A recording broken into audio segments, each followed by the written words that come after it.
and let's bring our friend Jason Cole in.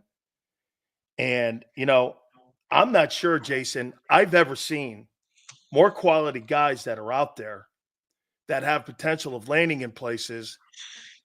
Have you ever seen anything like this? Belichick, Harbaugh, Carroll. Yeah. And then you got Ben Johnson, who's out there, who looks pretty good as a young guy. No, never seen it quite like this. If Tomlin was to play it out and not take the extension, he'd be on the market next year. He'd certainly be in high demand. Did you think that was a real story, Jason Tomlin leaving? No, I never quite. I think that there was a lot of speculation, not understanding who the people are, especially who the Steelers are. The Steelers are all about consistency, and if you know Art Rooney II, he's very much like his father. Yeah. Very patient, understanding. Now, I think that I think Art Rooney II is going to look at Mike and say, Mike, what we're doing on offense is not good enough, and you need to have a real plan. We need to have a real coordinator. We can't go with guys like Matt Canada. We have to understand what are we really doing here. But Mike's not an illogical guy. And as long as you don't show him up publicly, I think he's going to be fine with that. And Art Rooney II is not the kind of guy who's going to show up his coach. So I never thought, I just was like, really? People think Tomlin's out? I never did. No, I mean, you remember back to the Chuck Noll days. The end of the Chuck Noll era was a long time. Right? Like they gave him a lot of years to try and figure it out and fix it. Now Chuck won 4 Super Bowls, so he deserved more leeway. But to the point, Jace, they've only had 3 coaches since '69. It's not like they make that move. They give coaches a chance to fix the issue. It's not their It's not their MO. Right. So they, it's like the Giants. The Giants don't have an MO of just changing coaches, like that. Now they have occasionally, but it's not what they want to do. They want consistency. You look at what Baltimore has done. You've had really basically 2 coaches in 25 years. I think if you go back to Belichick, I mean, they're looking for consistency. This is not the Dave Tepper world of the NFL. I completely agree here, and I want to take you to Philly now. See, to me, Philly's interesting because if Philly wanted this story to end, all they'd have to do is the owner would have to just come out and say, hey, look, he's our guy. I mean, just like the same way Jerry Jones came out, and we'll talk about that in a bit here about McCarthy, but he came out and said he's coming back. Now, the Eagles could easily say that, so I'm led to believe have they ever done that? But this is where I'm going with it. I think they're doing the Doug Peterson playbook here, and they're giving this thing a week to assess both Howie, Roseman, the GM, and the head coach, because they made the same decision in 2020 what they were going to do, and Laurie picked Roseman. Roseman did a poor job this year at retooling that defense, and it was terrible in the coordinators this year as well. So, do you think that job is still in play? Look, I would keep Roseman. I don't know. Look, their personnel was fine. Dude, that defense was terrible. They were the worst defense in the NFL the last 8 games of the year. I understand the last 8 games, but they were fine in the first 9. Okay. They have some guys who need to get more mature and ready. Like Jordan Davis. Jordan Davis is a good player, but he hit a wall. Jalen Carter for it's called the White Castle wall. Well, that's part of the problem, right? Things got to get taken care of. And the philosophy of what Howie is trying to do is not wrong. The execution of it didn't work out this particular year. But when you look at what Howie's trying to accomplish, Howie's got the right concept. The 49ers have the same concept. Be really good, on defensive line, fill in your offensive line where you can. Now, I would say Philly's offensive line has more guys, across the board. Yeah, they have more guys who are good players, whereas San Francisco's got 1 great guy and four guys who are, technically, sharp, but not superior athletes. So but the basic philosophy is be good there. So Howie's got the right idea. The issue is Sirianni, and I would give the guy another chance because he's been a good coach. It's like Fletcher Cox said yesterday. What are you talking about? We made the playoffs, 3 years in a row, got to a Super Bowl. He had 7 bad games, here. Fix what was you go to Sirianni and go, what was the problem in the second half of this season that it got out of control and got out of the way? And is some of that your own hubris, Nick? Like, are you just too full of yourself and you needed to get beaten down a little bit to figure out what the problem is? Or do you relate to the players? What Fletcher Cox is telling me is that Sirianni still relates to the players. Did he make some mistakes, on the offensive and defensive coordinator front? I mean, look, he had to hire 2 new guys. You lose 2 guys to other teams, it's a problem. But I don't think you just trash Nick Sirianni because of that. You change your coaches when you've run the table as long as you can with an Andy Reid, or you have figured out that Chip Kelly's system is a complete and total fraud in the NFL, which is what happened. So you're under the notion you believe that this guy should be giving an opportunity to right the ship. Absolutely. That's a good coach. I mean, that's a guy who knows how to win. Is he perfect yet? No. How old is Sirianni? 40-something years old? Yeah, something in their low 40s. Yeah. I mean, like, did you expect he was going to be Don Shula? No. No. I mean, right. And even Don Shula wouldn't be Don Shula today. So give it a little time. Now, if he doesn't fix the problems, then it's another discussion. But for right now, let's see if he can fix the problems and understand what the problems are. Are you surprised the Cowboys brought Mike McCarthy back? I'm with you. I'm not either. I thought it was, again, like, what does Jerry want? He's 36 and 15 in 3 years, and he's 81 years old. He's not changing that out when you're that close. A, not that close. B, when Jerry's had coaches that he couldn't control, they did well. I'm not saying that. Jimmy Johnson, set the table, won 2 titles and set the table for a third, right? Bill Parcells made them as good as they've been at any point since the Super Bowl years, right? Yep. Two great guys. He couldn't deal with it. Jerry couldn't deal with acquiescing to those guys. And do you think that anybody else is going to come in, whether it's a Belichick or a Harbaugh, and are going to say, "Oh, cool, you go do your press conference in the locker room every freaking game"? Nobody's doing that. Who's a quality coach? Nobody's acquiescing to Jerry, and Jerry wants to be He wants to be the guy in control. So he's not going to change out if he thinks he's going to win. That's why they stayed that long with Jason Garrett. I mean, we think that he's being patient with Mike McCarthy. How many years did he last with Garrett when it was just like 500 after 500 after 500? How about this, Jason? Do you allow Dak Prescott to go into the final year of his contract without putting a contract together? Or Probably not. You think they'll redo him? What is it, $58 million? Yeah. It's a lot of money on your cap. He's a good player. You can win a Super Bowl with Dak Prescott. So you believe the Cowboys can win a Super Bowl with McCarthy and Dak? I think they can.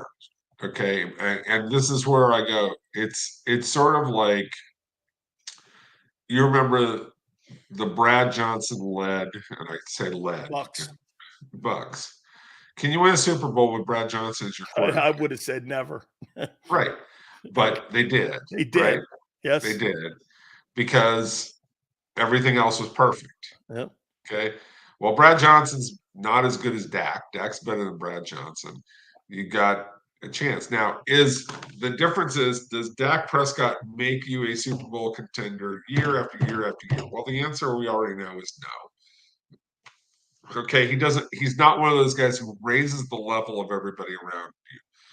There ain't that many of those guys. In fact, we've had a bunch of them just retire, Yeah. right? Tom Brady did that. Peyton Manning did that. To a certain extent, Eli Manning did that.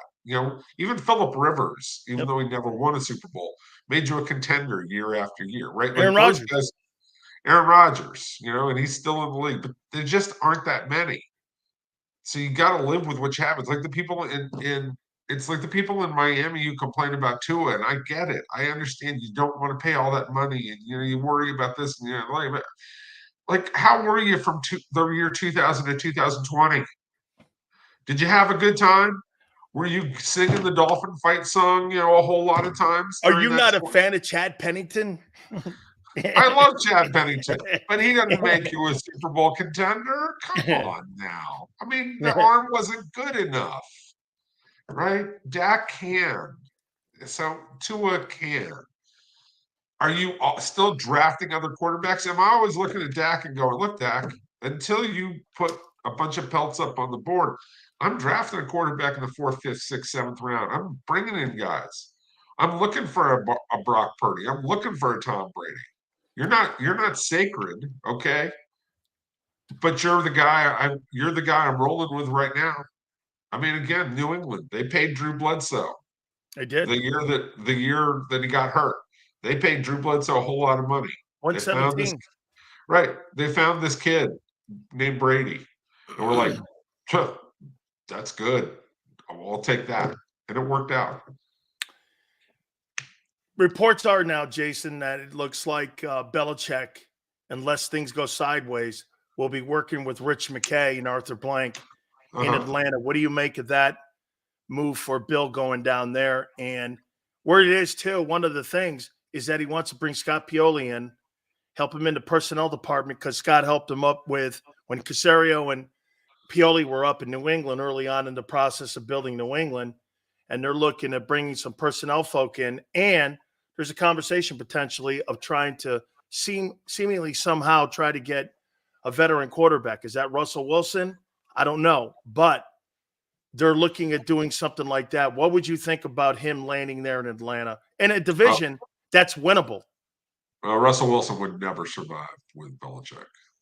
Just won't happen. He may not have any options. Yeah, he won't survive. He can't handle that. Belichick's too rough on quarterbacks. Intentionally, he's rough on quarterbacks. He was rough on Tom, and Tom could take him. Yeah, he was. And that was part of. I hate the phrase "the Patriot way," okay, because I think it's kind of bullshit. It is, but it is part of what made the Patriots great. Is that Tom would submit to the criticism from Belichick, which told everybody else, if Belichick's willing to do that to the quarterback, I'm not a sacred cow as another player. I better be sharp, right? And that was the key. But if you're a quarterback, that's hard to take. Quarterbacks usually get their butts kissed, along the way, and they don't get ripped like that. So you have to have a special kind of guy.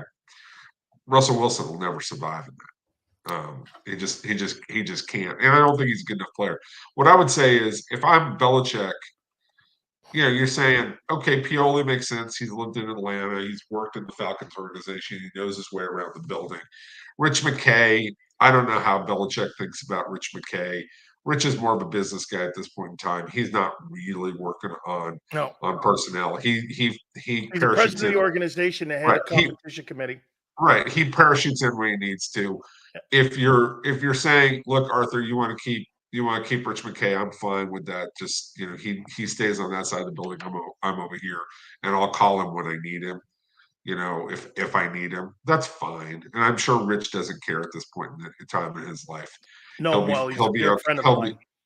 Right, but he'll just, he'll stay in his lane and make his money, right? By the way, a good football man too, though. He did help build the Bucks. He did. Look, Rich has a very, very good resume, but Belichick is Belichick, and he's not taking orders or from a guy that he has never really worked with, B just doesn't really know that well. So I would fully expect that Pioli would come back. for that. And I would think that he would be wise to go get a Josh McDaniels. And frankly, I would go draft one of the quarterbacks in this draft. I would get a young kid who just tell him, look, kid, this is the way it's going to be. At 71? Yeah, at 71. They have a high enough pick. They They look, do. what are you going to get? What are you going to go sign Kirk Cousins?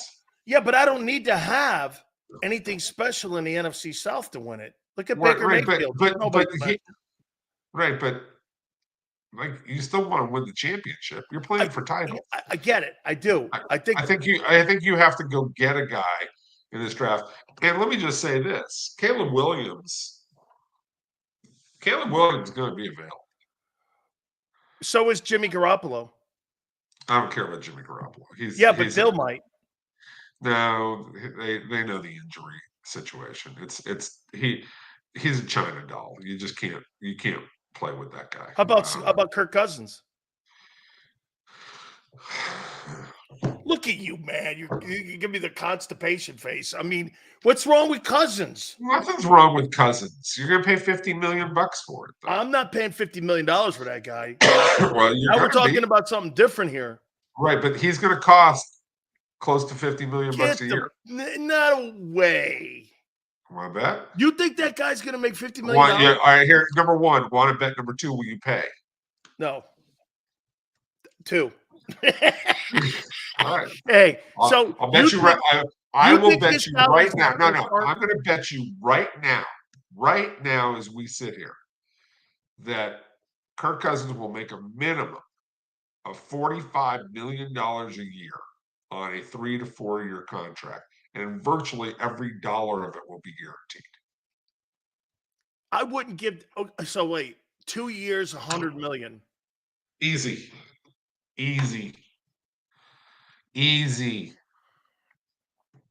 Where do you think Vrabel lands? The Chargers are interviewing him today. That makes sense. He could probably politic his way through the Chargers. He's the kind of presence they need. Again, you think Harbaugh wants to coach in the NFL again? I think he wants power wherever it is. Isn't that the whole story that came out about his negotiation with Unit? Hey, because you know what he doesn't want? He doesn't want to be fired with cause. So if he signs that 10-year, $100 million deal, he doesn't want Michigan to go in there and go, well, guess what? Here's your last paycheck. I'll see you later.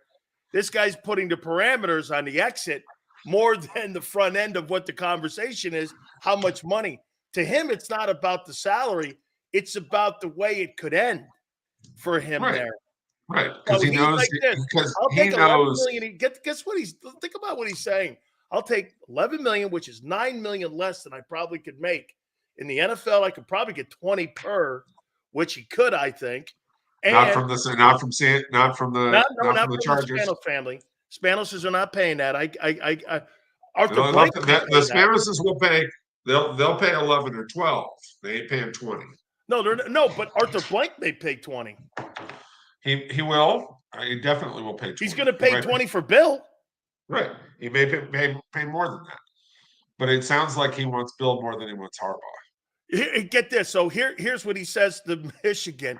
Hey, I'll tell you what. Okay, you can't fire me with cause, and I want that ironclad in the contract, and I'll sign a 10-year, $100 million deal with you, and I stay at Michigan. And I'm thinking to myself, can you imagine that kind of cannolis you have to go, hey, if I break any kind of laws or do any kind of bylaws in the NCAA, you can't fire me with cause for any reason whatsoever, and you owe me the $100 million. Hey, I guess that's great. Victor goes to spoils, right? Carte blanche, baby. I can do anything I want. I can run naked around Ann Arbor all I want, and nobody can say a word. I mean, really, it's literally not that. I'm not trying. That's not really what it is. It's look at you. NCAA. Look at you being Mr. Political. Look at you being Mr. Politically correct because there's saps in the world that don't understand it's a goof. Well, that's why I'm trying. It's not being politically correct. It's being don't take this literally what I am saying because you're not intelligent enough to understand the Thank you joke. very much. I get that. Yeah. Hey, how about this one?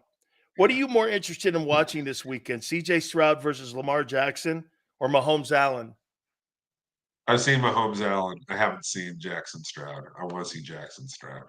I want to know what that's about. And because there are also, look, there are other issues within that. There's Jackson against himself, right? There's Jackson, like, is he the better quarterback? Like, I think Lamar Jackson is a better quarterback today than he was during his MVP season in 2019, right? I firmly believe that.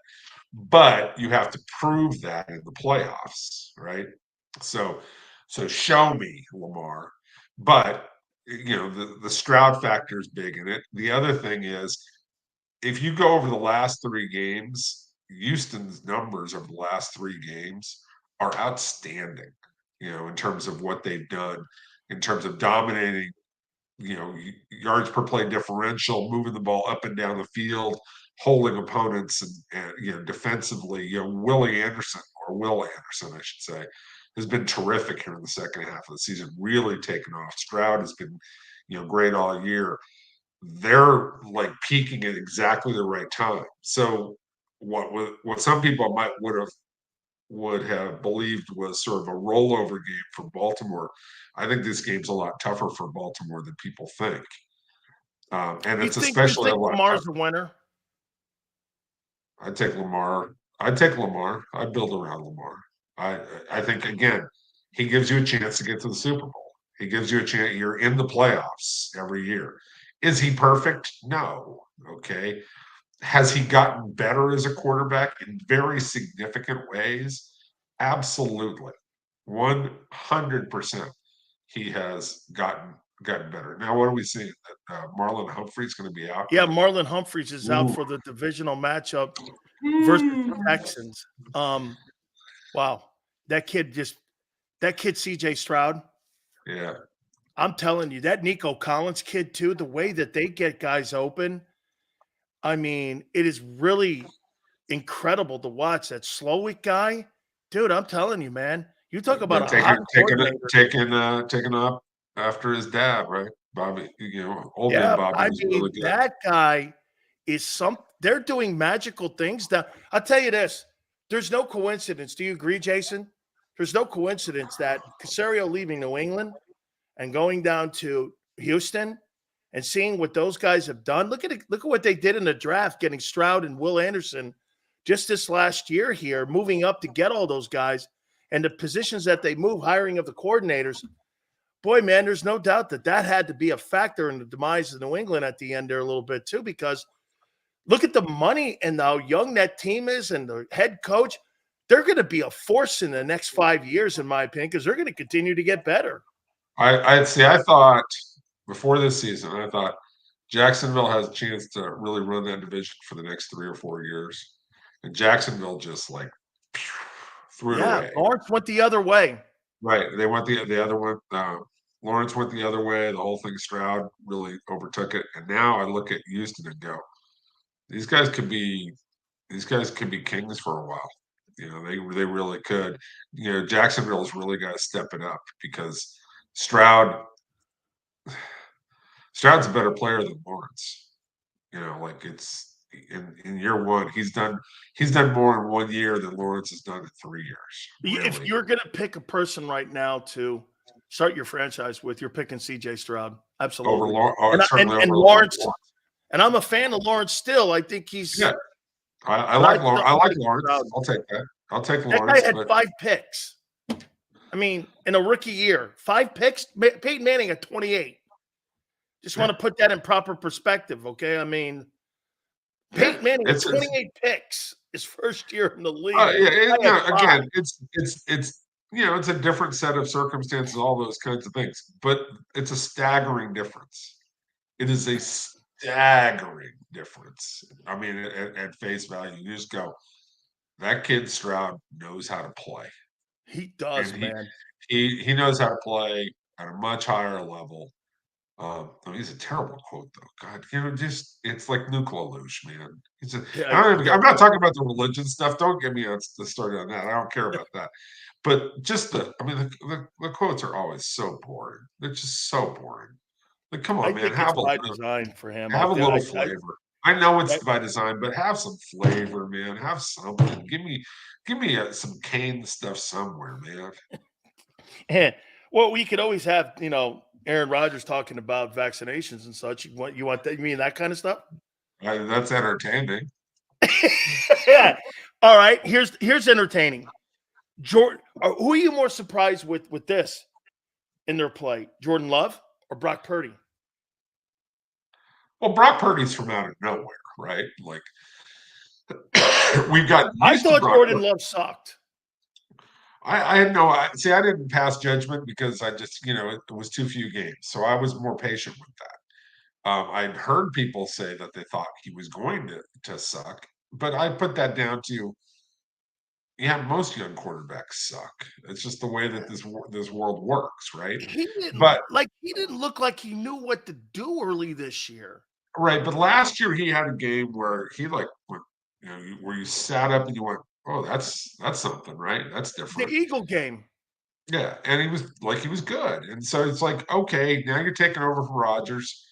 I like to be patient with these guys. I mean, that's the one thing we don't do in this league enough of. It's like it takes time to learn this stupid position. I say stupid. I mean, it's like it's a freaking hard position, man. Like He's it's the hardest. fantastic. He's It's the fantastic. right. And the thing about it is when you watch him, the game has slowed down so much for him. Like defenses don't come out and do things that just make him go, "Whoa, I don't know what's going on." And like you still see Tua's head gets going too fast, and you're like, "Okay, here comes the interception," because Tua hasn't quite gotten there yet. I'm not saying he can't, but he hasn't gotten there quite yet. With Jordan Love, you saw that in the first half of the season. Like he got frazzled the first half, and then all of a sudden he's like slowed down, slowed down. And then that Thanksgiving game, like at Detroit, like boom, like here I am, deal with me. Here I am, I'm good. Here I am, watch me throw this pass. Here I am, I watched every tape of Aaron Rodgers. Watch me do the back foot throw, to take a little off the pass. All those little things. He's been awesome. How about this, man? Think, Jace, you're such a student of the game. Think about this, though. You could possibly have over the next 10 years 3 quarterbacks, 42 years of quarterbacks in Green Bay, and there's only 3 of them. When you're talking about like Marino and the whole thing with Tua and all that, finding a quarterback, Green Bay could have 3 guys over a 42-year span that played in Green Bay. I don't know if, Montana and Young, that was there for a bit. I mean, Danny White kind of in Stallback, maybe a little if you want to go something like that. But, dude, I have never seen anything like that in my life where you could almost have 50 years of football with 3 dudes playing quarterback for you at a championship level.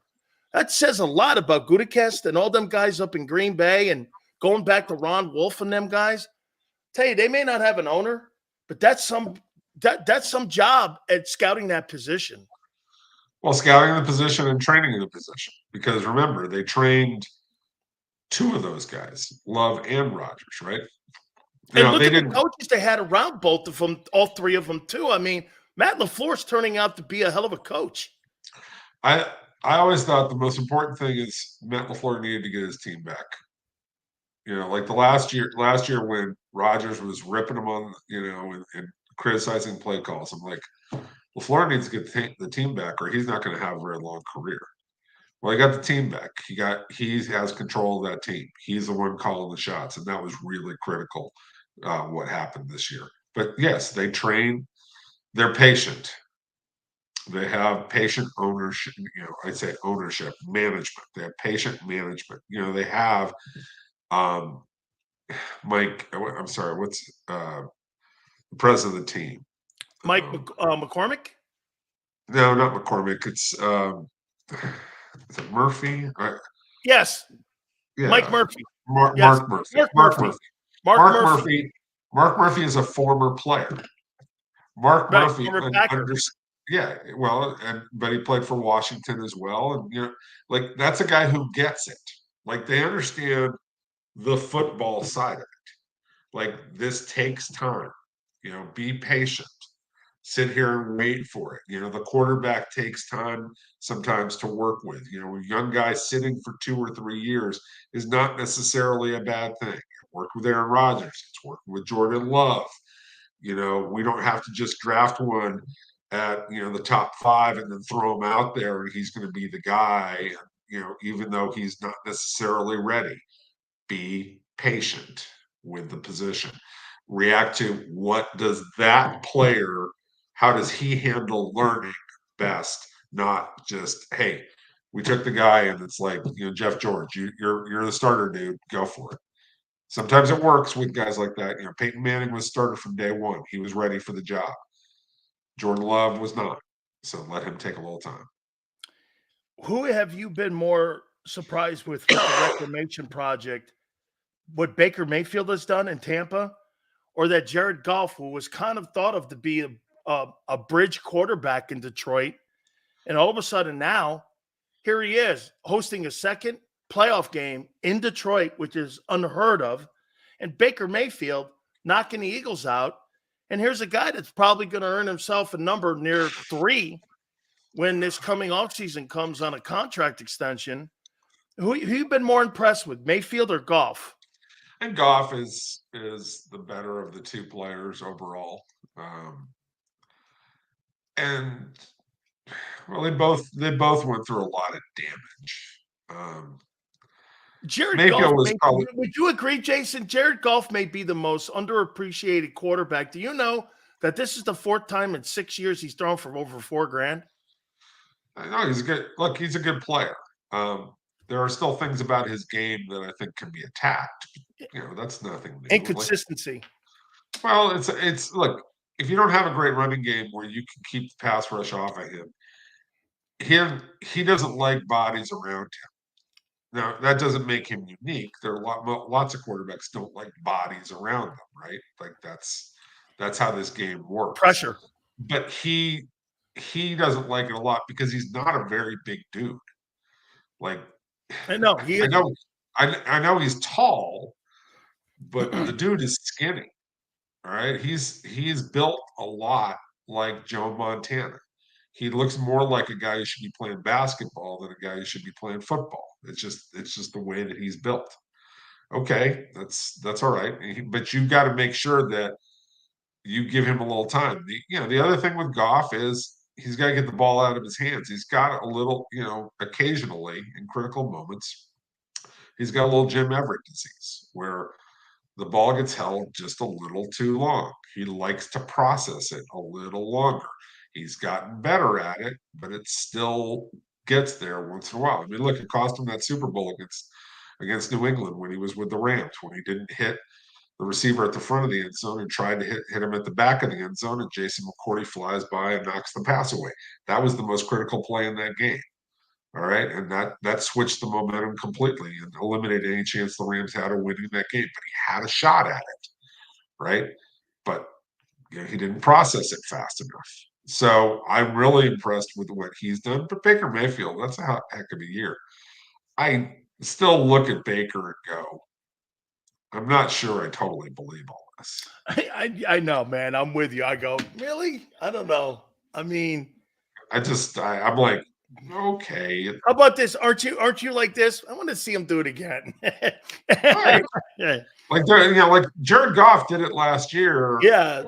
Went to a Super Bowl before. Yeah. Like I see Jared Goff as a more impressive quarterback overall. But there's something about Baker that makes you keep coming back going, I'm hoping I get a little more. Like he doesn't turn me off the way that Johnny Manziel turned me off from like day one. Like, and he has that chutzpah like Johnny Manziel, but Johnny couldn't play. Baker can play. Yeah, that is so true here. I got to ask you some Hall of Fame things before I get you out of here. By the way, I know Nancy Gay out in the Bay Area, and so Uh, I heard a story, man, and I was kind of texting back and forth with, I don't mean to name drop here, with Jerry Rice, and he goes, "Did you hear what she did on my Hall of Fame induction?" I go, "No." I was expecting something hard. Would you want to hear what she did? I go, "What?" She goes, "All she did was she stood up and said Jerry Rice and sat back down." I said, "That's a compliment, numbnuts." I right. go, That's "What do you, the greatest thing when that those could have guys do that, it's he goes, "Man, she didn't even say anything I did." I go, "Because everyone in the room knows what you did. They didn't need Jerry, to we be saw it. told." We saw it. He was so offended. He goes, "That's all she said." And I go, "Jerry," I go, "that's a compliment with these guys. The less they say about you in that meeting, the way I look at it, it's the best thing. When someone has to go 3 hours on pitching someone, you're not getting in. But if someone goes, Jerry, she goes, all she did was she goes, Jerry Rice, and sat back down. I'm like, that is such a compliment. Yeah, there's nothing else that needs to be said. You're Michael Jordan of football, right? Right. Like I mean, like, they did that with Seau. Somebody stood up, and I think it was it wasn't quite sad. Sale wasn't like that. Favre was like that. Peyton Manning was like that. Those guys have been up. surely Charles, LT was they like didn't even that. do Charles Woodson that way, which Seawood was about as strong a candidate as you can imagine. Um, Like, but I think Nick Canopus was the guy that if I'm he not did a mistaken, I think Nick, when the Chargers were still in San Diego, I think he was the Hall of Fame presenter. I think it was the presenter for say he went on a little bit. It wasn't a very long one. It wasn't a very long discussion. Um, he was in. But Hey, the guys who have been the guys who have been stand up, sit down are guys like Walter Payton, Rice. Rice, Montana, Marino, Yeah. um, Elway. Elway, like Favre, Manning, like Jerry, come on, man. Don't you get how this He works? he was so I honest to God, he was like really he goes, I heard a story. Nancy Gay just stood up and said my name and sat down. I go, numbnuts, that's a compliment. He goes, he goes, Did he get it? Did he get how it do you look afterwards? at that? You didn't say Did he get anything about anything I did. And I'm like, because everyone knows what you did. We don't have to be told. And you're sitting in a meeting like that, and someone goes, "Is Jerry Rice a Hall of Famer?" It's a dumb question. That's why she did it that way. Of course it Yeah. is. Hey, so He any didn't. news on the front with the Hall of Fame? Anything coming out of anything? Do you surely you I guys are can't. getting I can't close to talk. having to make a decision soon. I can't talk about it at this point. Ah! What a goat you are. That is so great. I love you, man. Guys, you want anything to go out right now? Look at you, man, all smirky shit. That stupid Stanford degree got you where you're at. Look. I'm honoring the pledge I made. Okay, it's a pledge I Okay, made when will we know? on the Thursday before the Super Bowl when they have the television show. In Atlanta? Yeah, they do it every year where the way that they do that honors show where they announce the MVP and all the other people, all the other awards, and I'd they vote on announce that. they announce the Hall of Fame selections that day. Now I'm sure that some news will get out here and there that certain guys stuff like that, but they try. The agreement is they got to keep it secret until the honors show. Oh, So yeah, because of the door knocks. yeah, well, I mean, that's important to those guys. Like, I think the door knocks are, a pretty awesome thing. I Um, do too. yeah, I do too. it's pretty special to see a guy break down in tears after he finds out he's made it. Have you ever had a guy call you after and what? thanked you for Yeah, yeah, I've had guys thank me. Terrell Davis, who I fought for pretty hard. I saw him that night, after he made it. He gave me a hug, and Zach Thomas called, and guys have called, but and I just look and I just say, hey, thanks. It was a privilege to watch you play. because it was. It's like for me to have watched almost all of Zach Thomas's career was a privilege as a sports writer. To watch Dan Marino throw a football was a privilege like that people don't get. When I get to go watch him practice every day and play, and like that's why you do this job. Like you don't do this job because you're making a shit ton of money. You do this job because you love sports. Let me tell you this: my first game was against Walter Payton, and dude, my whole journey was really weird because I got declared ineligible. I got put in a supplemental draft, and I was a Cane on Friday, and Sunday I played against the Bears, and so I had a college helmet on 48 hours earlier, and I had a Buccaneer helmet on 48 hours later, and I'm looking, and this was 87, and it was 2 years removed from that 85 team. So pretty much all the guys are back. Yeah. And so here comes Walter Payton, and there's McMahon, and there's like Tom Thayer and all these guys. And I'm sitting there, Keith Van Horn and shit. And I see like Mongo and the Bridge, Hampton and all them guys. And sure enough, man, here comes Walter Payton. And my first hit, he hits me in the face on a trap block. And all he starts doing is going hee with that little tiny high-pitched laugh. I got back up. Irv Randall, John Randall's brother. I'm sitting there and I'm wobbling around. And I go, I just got fucking hit by Walter Payton. This is so great. And I go, I gotta walk off the field. And the guy goes like this. It's second down. I said, I want grapes in my salad. And the guy looked over and the guy goes like this. And I went, yeah, man, I'll take some grapes in my salad. That's so great. He hit me so hard, man. I almost vomited in my mask. Okay? Hey, I'll have grapes in my salad. That's like, what is it? Larry Izzo? Larry Izzo told a story about when he went to New England and he's playing against Zach. And the Dolphins, right? And they're former roommates, right? Like from training camp and stuff like that, their rookie year and stuff like that. And here comes Izzo as a special teams guy running down the field, and here comes Zach running down the field, as a special teams guy with the Dolphins. And he goes, "Oh, I'm gonna go smack this guy." And he goes, "Zach hits me so hard that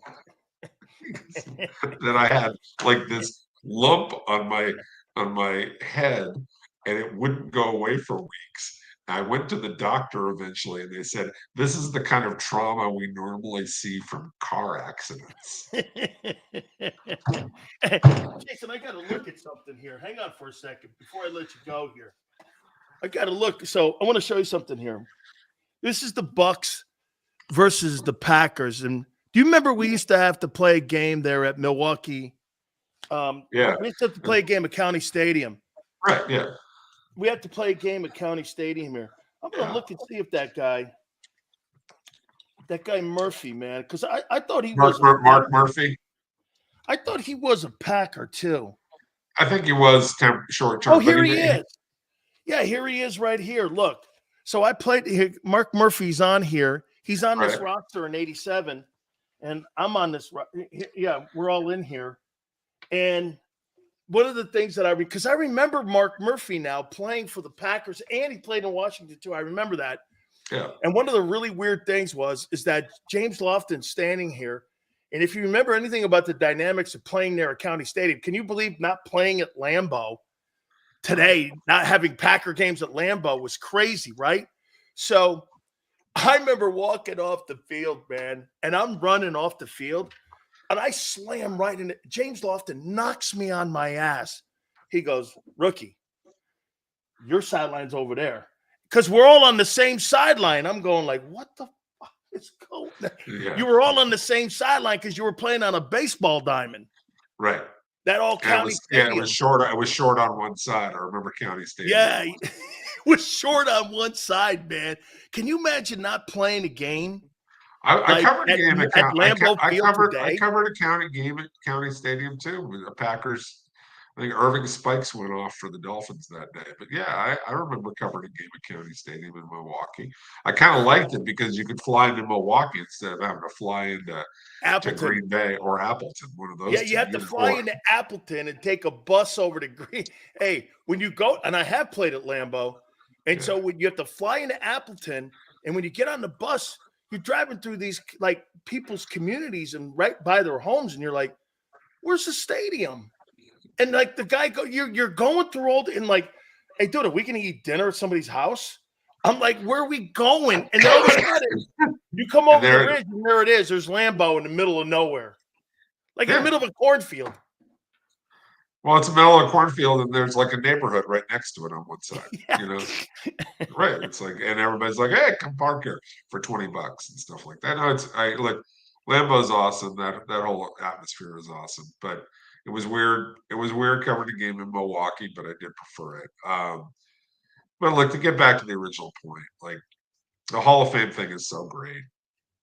The guys have thanked me for what I did. And I'm like, look, you're the one who played and all that kind of stuff, which is true. Like I'm just one of the guys voting.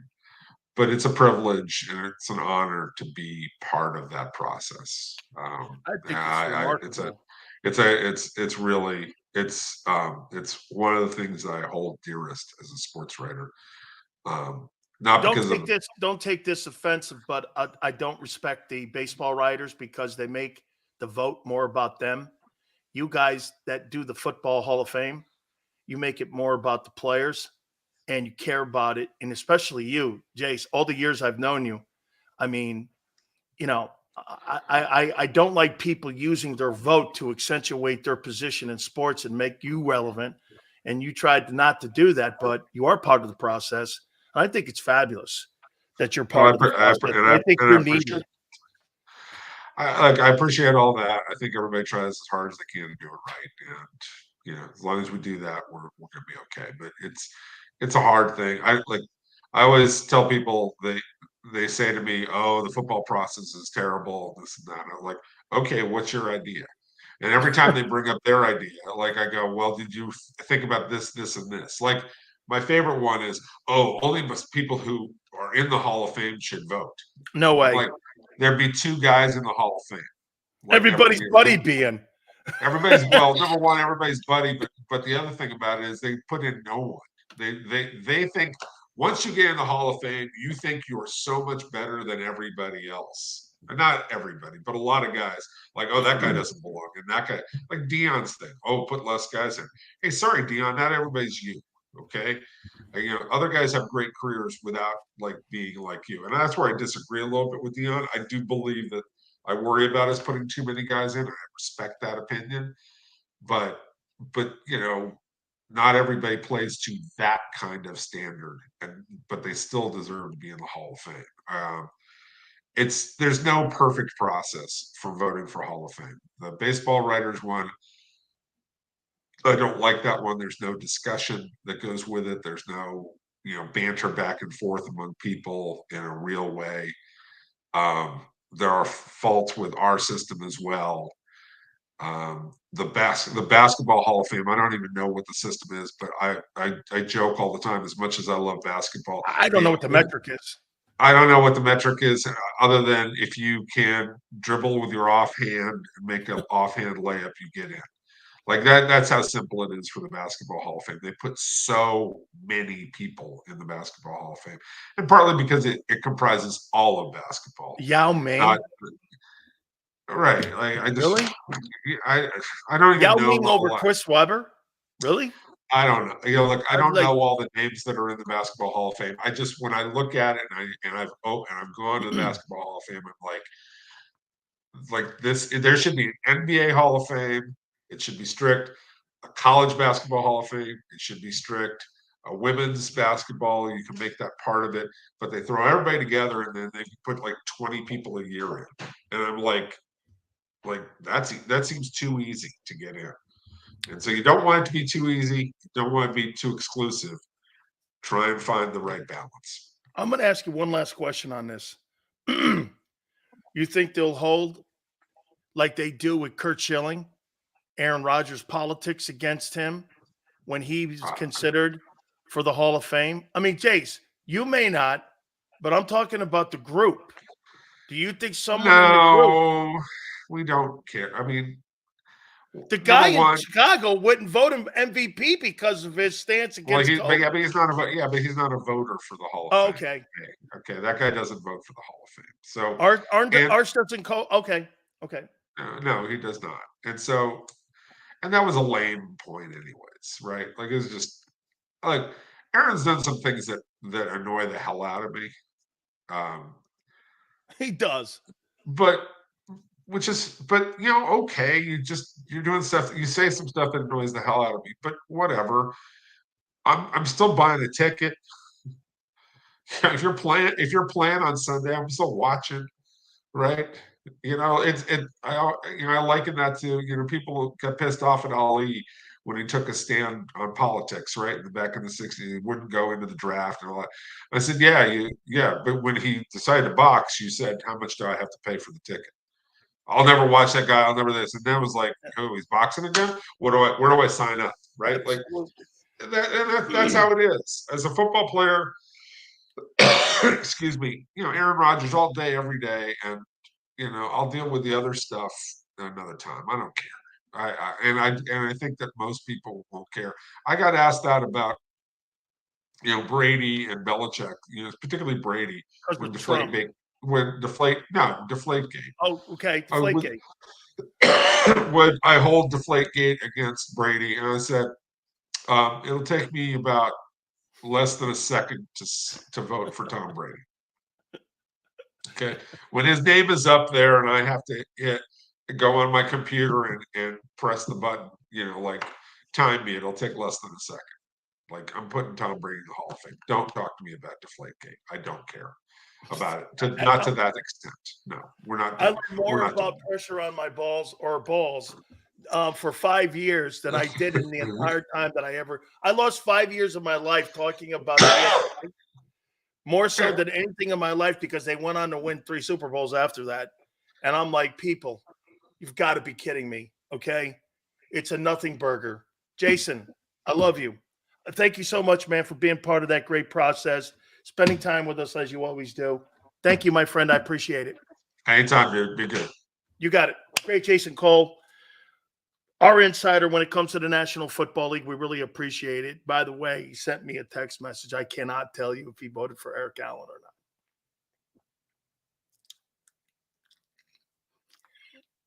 not. Remember, he's one of 50 votes.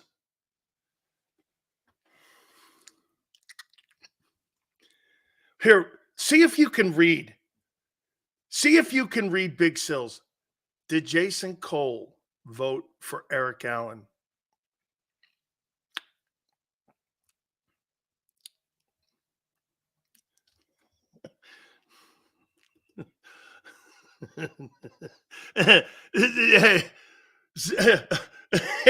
Tone's like, Sills, are you having a stroke, or is that like your epilepsy coming? But I'm going to do it one last time before I take a time out here. Hang on here now. Ready? Sills, did Jason Cole, did he vote for Eric Allen?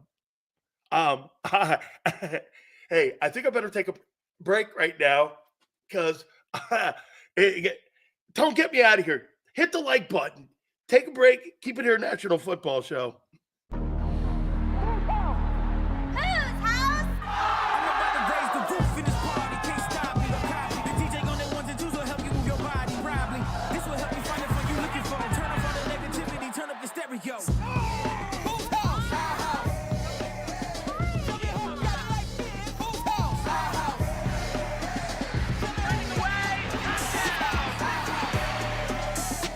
Football and Hooters, the perfect pair.